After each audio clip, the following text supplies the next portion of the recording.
আব্দুল্লাহ বিন তামের বলে, শোনো, তুমি তোমার পদ্ধতি প্রয়োগ করে আমাকে হত্যা করতে পারবা না। তোমার যদি আমাকে হত্যা করতে মন চায়, আমাকে হত্যা করার পদ্ধতি আমি তোমারে শিখায়া দেই। কিভাবে হত্যা করা যাবে বল? কারণ মানুষ যখন চূড়ান্ত অহংকারী আর সীমালঙ্ঘনকারী হয়ে যায়, সে তার কৃত কর্মের ফলাফল কি হতে পারে এটার বিষয়ে চিন্তা করে না। সে চিন্তা করে আমি যেটা সিদ্ধান্ত দিচ্ছি এটাই রাইট। কিন্তু আমরা অতীতে দেখে এসেছি, পৃথিবীর শুরু থেকে নিয়ে যারাই ক্ষমতা পেয়ে সীমালঙ্ঘন করে অহংকার প্রদর্শন করেছে, ইসলামের বিরুদ্ধে গিয়েছে, এই মানুষগুলার সিদ্ধান্ত তার চূড়ান্ত পতনের কারণ হয়ে দাঁড়িয়েছে। ওর চিন্তা তো আব্দুল্লাহ বিন তামের মারতে হবে। মারলে কি হবে এটা চিন্তা না, টার্গেট কি? মারতে হবে। কেমনে মারবো? বলে, নির্দিষ্ট দিন তুমি তোমার সব মানুষকে একত্রিত করবা, বড় ময়দানে একত্রিত করবা, সকলের মাঝে আমি থাকব। তোমার যেই জল্লাদ আছে, জল্লাদ, সে আমার দিকে তীর নিক্ষেপ করবে। তবে শর্ত হলো, তীরটা নিক্ষেপ করার সময় বলতে হবে বিসমিল্লাহি রব্বিল গোলাম।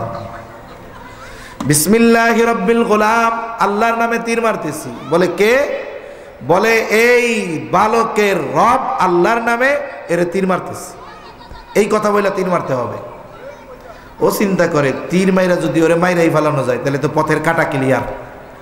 খুব করে ঘোষণা দিছে, নির্দিষ্ট দিনে লাখো জনতা উপস্থিত, সবাই বাঁচতে চায় আর এই যুবক মরতে চায়।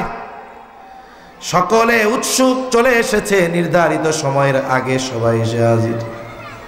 সবার মাঝে ফাঁকা জায়গা, আব্দুল্লাহ বিন তামের দাঁড়ায় আছে। এইবার জল্লাদ বিসমিল্লাহি রব্বিল গোলাম বলে তীর মাইরা দিল। এই দৃশ্য সকলে দেখছে। তীরের আঘাতে আব্দুল্লাহ বিন তামের জমিনের উপরে পড়ে গেল, শহীদ হয়ে গেল।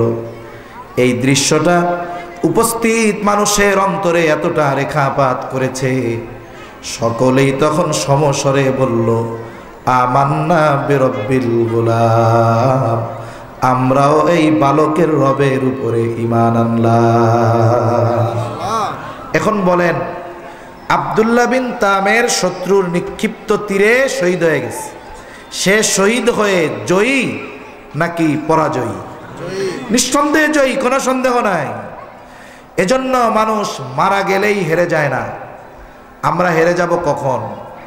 যখন আমরা আমাদের আদর্শ থেকে বিচ্যুত হয়ে যাব, ইসলাম থেকে বিচ্যুত হয়ে যাব, ইমাম থেকে বিচ্যুত হয়ে যাব।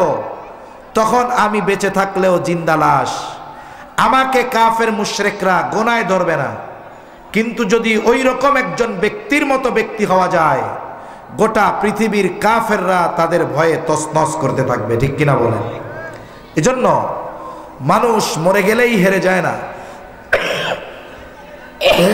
ইমানদার মরে গেলেই হেরে যায় না, বরং মৃত্যুর মাধ্যমে ইমানদার তার কাঙ্ক্ষিত লক্ষ্যে পৌঁছিয়ে যেতে পারে। কোন ঘটনা থেকে গেলাম? আব্দুল্লাহ ইবনে হুযাফা, বাদশা বলতেছে, মরার ভয়ে কান্দ? বলে, না মিয়া, জীবন যদি কান্দিত, জীবন একটাই জন্য, 100টা হইলে তো 100 বার শহীদ হইতে পারতাম। আহলে কিতাব যেহেতু আল্লাহ তাআলাকে বিশ্বাস করে, চিন্তা করে এটা কি মানুষ না অন্য কিছু? সব পলিসি শেষ। এখন যদি বাদশার কথা তেলের মধ্যে ফালায় দেয়, ও তো হারলো না, আমি তো জিততে পারলাম না, ভয় ডর দেখায় কাজ হলো না। এইবার বলে, আব্দুল্লাহ, আবার একটা কথা রাখো, তাহলে আমি তোমাকেও ছেড়ে দিব। কি কথা? বলে, কিছুই করা লাগবে না, তুমি আমার কপালের মধ্যে একটা চুমা দাও, চুমা। আব্দুল্লাহ ইবনে হুযাফা এবার পাল্টা শর্ত দিচ্ছে। চিন্তা করে, একটা চুমা দেওয়ার মাধ্যমে যদি বড় উপকার হয় হোক। বলে, শোনো, তোমার কপালে আমি একটা চুমা দিতে পারি, শর্ত আছে। কি শর্ত? বলে, শুধু আমাকে মুক্ত করলে হবে না, তোমার জেলখানায় যত মুসলমান আছে সবাইকে ছেড়ে দেওয়ার ব্যাপারে যদি ওয়াদা দাও, তাইলে তোমার কপালে আমি একটা চুমা দিতে পারি। বাদশা চিন্তা করে, কোনো কথাই রাখাইতে পারলাম না, কমপক্ষে যা হয় হোক এই কথাটায় আমি জানি একটু জিতি। আব্দুল্লাহ ইবনে হুযাফার শর্তে রাজি হয়ে বাদশাহ, এবার আব্দুল্লাহ ইবনে হুযাফা বাদশার কপালে চুমা দিছে। বাদশাহ ওয়াদা মোতাবেক সকলকে মুক্ত করে দিল। আব্দুল্লাহ ইবনে হুযাফা কাফেলা সহকারে চলে গেছে মদিনায়। হযরত ওমর রাদিয়াল্লাহু তাআলা আনহু ঘটনা জানছে। এই ঘটনা যাই না আব্দুল্লাহ ইবনে হুযাফার কপালে হযরত ওমর রাদিয়াল্লাহু তাআলা আনহু চুমা দিয়ে দিছে। একটু চিন্তা করে দেখেন ভয়টা কোন পর্যায়ের ছিল। একেবারে ফুটন্ত তেলের মধ্যে ফালায়া দিবে ওই অবস্থায় যখন আব্দুল্লাহ ইবনে হুযাফা নিজের অবস্থার উপরে অটল। বলেন তো চূড়ান্ত বিজয় তাকে যিনি দিয়েছেন তিনি কে? এই বিপদের মুহূর্তে আসতে পারে যদি ইমানের উপরে অটল থাকা যায়, সম্মানের সাথে বিজয় আল্লাহ তাআলা রেখে দিয়েছেন। এজন্য আল্লাহ তাআলা বলেন ইমানদার ইমানের পরীক্ষা নেওয়া হবে ভয়ভীতির মাধ্যমে। এরপরে আল্লাহ তাআলা বলেন ওয়াল জু', ক্ষুধা অভাব দরিদ্রতার মাধ্যমে আল্লাহ তাআলা মুমিনের ইমানের পরীক্ষা নেন। এই অভাব আল্লাহ তাআলার পক্ষ থেকে আসে, দরিদ্রতা আল্লাহ তাআলার পক্ষ থেকে আসে। এরপরে আল্লাহ তাআলা বলেন ওয়া নাকসিম মিনাল আমওয়াল, মালের লস মালের ক্ষতির মাধ্যমে আল্লাহ তাআলা পরীক্ষা নেন। ব্যবসায়ী ব্যবসা করতেছে, দোকানে শর্ট সার্কিট হয়ে আগুন লেগে সব পুড়ে গেছে। আল্লাহ তাআলা মূলত পরীক্ষা নেন যে ইমানের উপরে অটল থাকে কিনা। এরপরে আল্লাহ তাআলা বলেন ওয়াল আনফুস, জানের ক্ষতি দিয়ে আল্লাহ পরীক্ষা নেন। মুফাসসিরিন একরাম বলেন জানের ক্ষতির পরীক্ষা দুই ধরনের হয়। একটা হলো স্বয়ং নিজের জানের ক্ষতির মাধ্যমে পরীক্ষা, আর একটা হলো নিজের জানের মাধ্যমে নয়, বরং তার আত্মীয় স্বজন সন্তান সন্ততিকে অসুস্থতা বিপদ আপদ দিয়ে আল্লাহ পরীক্ষা নেয়।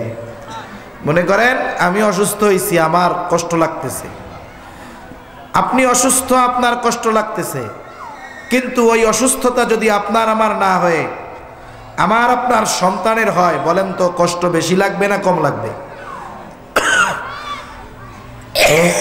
আল্লাহ উঠেই না কফ, কি যে কষ্ট হইতেছে। তাহলে চিন্তা করেন পরীক্ষা আল্লাহ তাআলা আমাদের অসুস্থতা দিয়েও নেন, শারীরিক বিপদ আপদ দিয়েও নেন, আবার সন্তান সন্ততি প্রিয়জনের বিপদ দিয়েও আল্লাহ তাআলা আমাদের পরীক্ষা নেন। যখন দাজ্জালের আবির্ভাব হবে অনেক অভিভাবক সন্তানের মায়ায় বেঈমান হয়ে যাবে, ও নিজের চিন্তা করবে না, খাবারের অভাব, আর দাজ্জাল তাকে শস্য ভাণ্ডার দেখাবে, হরেক রকমের খাবার দেখাবে, বলবে সব পাবি, ক্ষুধা নিবারণ হবে, তোর বাচ্চার কান্না বন্ধ হয়ে যাবে, তুই আমারে প্রভু বলে স্বীকার কর। তখন কি হবে? বাচ্চার চিন্তা করে দাজ্জালকে রব বলে স্বীকৃতি দিয়ে অনেক মানুষ বেঈমান হয়ে যাবে। তাহলে আল্লাহ তাআলা জানের ক্ষতির মাধ্যমেও পরীক্ষা নেন। এরপরে আল্লাহ তাআলা বলেন ওয়াস-সামারাত, ফল ফসলের ক্ষতির মাধ্যমে আল্লাহ তাআলা পরীক্ষা নেন। অনেক সময় এমন হয় জমিনে ধানটা ফলন হয়েছে, বাম্পার ফলন, চিন্তা করতেছে যেই পরিমাণ ফলন জমিনে হলো, এইবারের ফসল দিয়ে মানুষের ঋণ দেনা পাওনা শোধ করে আগামী সিজন পর্যন্ত চলা যাবে। বাড়িতে শুয়া শুয়া চিন্তা করতেছে আগামীকাল 10 জন কৃষক নিয়ে জমিনের ধানগুলো কেটে ফেলব। এই চিন্তার মাঝে হঠাৎ আকাশের মধ্যে মেঘের আওয়াজ, সকালবেলায় বৃষ্টি শুরু হয়ে গেল, বলে শিলা বৃষ্টি হইতেছে। বলেন তো পাকা ধানের উপরে যদি শিলা বৃষ্টি হয় ধানের কোনো অস্তিত্ব থাকবে নাকি? খড়ই তো ভালো মতো খুঁজে পাওয়া যাবে না। এই জন্য আল্লাহ তাআলা অনেক সময় ফল ফসলের ক্ষতি দিয়া পরীক্ষা নেয়। এখন কি ওই যে শুরুতে কইছি পরীক্ষা ঠিকই আল্লাহ নেন, কিন্তু বান্দা পরীক্ষায় ফেল যাক এটা আল্লাহ তাআলা কখনোই চান না। তাহলে বলেন এই ধরনের মুসিবত আসে কার পক্ষ থেকে? এখন আল্লাহ কি চান মূলত বিপদ দিয়ে? যিনি বিপদ দেন, বিপদ উদ্ধার করার ক্ষমতা তার আছে না নাই? মূলত আল্লাহ চান যে আমি বিপদ দেই, এটা বান্দা যেমন বিশ্বাস করে, আমি বিপদ থেকে উদ্ধার করি, এই বিষয়টাও অনুরূপ বিশ্বাস বান্দা করে কিনা, যে বিপদে পড়ে আমি বিপদ দিয়েছি জানার পরে আমার কাছে আসে নাকি সুদের টাকায় না বিপদ থেকে বাঁচতে চায়, এটা আল্লাহ দেখতে চায়। এজন্য 2 আয়াত আগেই আল্লাহ তাআলা বলেন, আল্লাহ রাব্বুল আলামিন বলেন, হে ঈমানদারেরা, ইয়া আইয়ুহাল্লাযীনা আমানুস্তাঈনু বিস-সাবরি ওয়াস-সালাহ। বলেন তো বিপদ আপদ মুসিবতে সাহায্যের দরকার আছে না নাই? জোরে বলেন, আছে না নাই? বলেন বিপদ যদি আসে সাহায্য কার কাছে যাইব? আল্লাহ তাআলা সেই কথাই বলেন, হে ঈমানদারেরা, ইস্তাঈনু, আমি আল্লাহর কাছে তোমরা সাহায্য চাও। বিপদ আল্লাহ তাআলা দেন, আবার তিনি বলেন বিপদে পড়লে আমার কাছে সাহায্য চাও। প্রশ্ন করলাম, মালিক বিপদে তো পড়লাম, সাহায্য তো চাইব, কেমনে চাইব? এমপি সাহেব আসলে সামনাসামনি দেখা করে সাহায্য চাওয়া যায়, আপনার কাছে কেমনে সাহায্য চাইব? আল্লাহ তাআলা বলেন বিস-সাবরি ওয়াস-সালাহ, বান্দা আমার কাছে তুমি ধৈর্য আর নামাজের মাধ্যমে সাহায্য চাও। তাহলে বিপদ আপদ মুসিবত দেন কে? জোরে বলেন। বিপদ আপদ মুসিবতে সাহায্য কার কাছে চাইব? আল্লাহর কাছে সাহায্য চাওয়ার মাধ্যম কয়টা? কি কি বলেন তো? সবর এবং সালাত, ধৈর্য আর নামাজ। এখন ধৈর্য কাকে বলে? আপনার পা কেটে গেছে বা হাত কেটে গেছে, আপনি যদি চিন্তা করেন যা হয় হবে, ডাক্তারের কাছেও যাব না, ওষুধও খাবো না, আল্লাহ যা করে, বলে এটা সবর নয়। নবীজি বলেন তোমরা অসুস্থ হলে চিকিৎসা গ্রহণ করো। এখন হাত কেটে গেছে, ডাক্তারের কাছে যাইতে হবে, চিকিৎসা গ্রহণ করতে হবে, ওষুধ নিতে হবে। অসুস্থ, ওষুধ খাইতেছি, সুন্নাত। তবে তবে ওষুধের উপরে ভরসা করা যাবে না। ভরসা কার উপরে হবে? আল্লাহ তাআলার উপরে হবে। আরে নবীজি বলেন তাওয়াক্কুল কি? বলে ঘোড়াটারে ভালো মতো রশি দিয়া বাঁধো, এরপরে বলো আল্লাহ হেফাজত করেন। বিপদে পড়ছি, বিপদ থেকে বাঁচার বৈধ প্রচেষ্টা করা, সাথে সাথে এই বিশ্বাস রাখা যে আমার চেষ্টা প্রচেষ্টা আমাকে বিপদ থেকে উদ্ধার করতে পারবে না যদি আল্লাহ তাআলা না চান। কারণ কি? দেখেন, একই অপারেশন, হার্টের সমস্যা, বাংলাদেশের প্রসিদ্ধ একজন ডাক্তারের মাধ্যমে চিকিৎসা হয়, ওপেন হার্ট সার্জারি। দেখা যায় একই অপারেশন, কেউ সুস্থ হয়, কেউ মারা যায়, ঠিক কিনা? এখন যদি ডাক্তারের হাতে এই পাওয়ার থাকতো অপারেশন করলে মরবে না, তাইলে ডাক্তার কাউরে মরতে দিত না।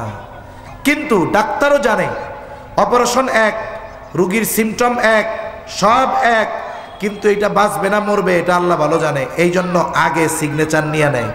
যদি ইন কেস কিছু হয়ে যায় তাহলে হসপিটাল কর্তৃপক্ষ, ডাক্তার কাউকে দোষারোপ করা যাবে না। যেমন আরেকটা উদাহরণ দিয়ে বুঝতে সহজ হবে। মনে করেন অনেক জায়গায় অনেক হসপিটালে রুগী থাকে, অসুস্থ রুগী, মেজর অপারেশন। এখন মসজিদে মাদ্রাসায় দোয়া করায় না, যে একটু দোয়া করেন আমার আব্বার ওপেন হার্ট সার্জারি আল্লাহ তাআলা যেন সুস্থ করে দেয়, দোয়া চায় না এরকম? আমরাও দোয়া করি, আল্লাহ অমকের বাবা হার্ট অপারেশন হবে, আল্লাহ অসুস্থ, আপনি তারে সুস্থ করে দিয়েন। প্রশ্ন বুঝে একটু জবাব দিবেন। বলেন তো ব্যক্তির অপারেশন শুরু হয়ে গেল, অপারেশন থিয়েটারের মধ্যে অপারেশন কে করে? জোরে বলেন না কে? অথচ কেউ আইসা বলে না একটু দোয়া করেন যেন ডাক্তার অপারেশনটারে সাকসেসফুল করতে পারে, এটা কেউ কয় না। তার মানে অপারেশন ডাক্তার করে ঠিক, কিন্তু সাকসেসফুল করার ক্ষমতা ডাক্তারের নাই। যদি অপারেশন করার পরে সাকসেসফুল করার ক্ষমতা ডাক্তারের থাকতো তাহলে অপারেশনের টেবিলে রোগী মারা যেত না। তার মানে অপারেশন ডাক্তার করে ঠিক, কিন্তু ওই অপারেশন সাকসেসফুল যিনি করেন তিনি কে? বলে এটা হলো সবর। অপারেশন ডাক্তার ইফতার করতেছে, কিন্তু দোয়া চায় কার কাছে? আল্লাহর বলে আল্লাহ অপারেশনটা সাকসেসফুল করে দিয়েন। এটা হলো সবরের ব্যালেন্স। বিপদ থেকে বাঁচার বৈধ চেষ্টা করা, সাথে সাথে আল্লাহর কাছে দোয়া অব্যাহত রাখা যে আল্লাহ আমাদের চেষ্টা প্রচেষ্টা আমাদেরকে আমাদের বিপদ থেকে উদ্ধার করতে পারবে না যদি আপনি না সফল করেন। সাথে সাথে এই যে চাওয়াটা আল্লাহ তাআলার কাছে, চাওয়ার সবচাইতে মাধ্যম হলো নামাজ। কারণ বান্দা আল্লাহর সবচাইতে নৈকট্য অর্জন করে কখন? বলে যখন বান্দা সেজদায় যায়। এজন্য ধৈর্য আর নামাজের মাধ্যমে সাহায্য কার কাছে চাইব? আল্লাহর কাছে। যেই মুমিন বান্দা বিপদ আপদ মুসিবতে পড়ে আল্লাহ তাআলার কাছে সবর আর সালাতের মাধ্যমে সাহায্য চায়, আল্লাহ তারে প্রমোশন দিয়ে দেয়। কি দেয় বলেন? প্রমোশন। শুরু করেছে ইমানদারদেরকে খেতাব কইরা, লাস্টে আল্লাহ তাআলা বলেন ইন্নাল্লাহা মাআল মুমিনিন, বলেন নাই? আল্লাহ তাআলা বলেছেন ইন্নাল্লাহা মাআস সাবিরিন।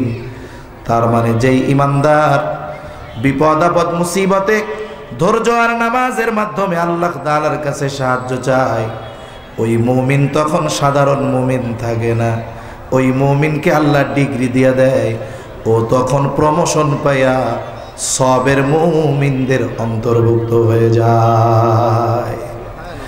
আর যে সবের মুমিন হয়ে যায়, সবরের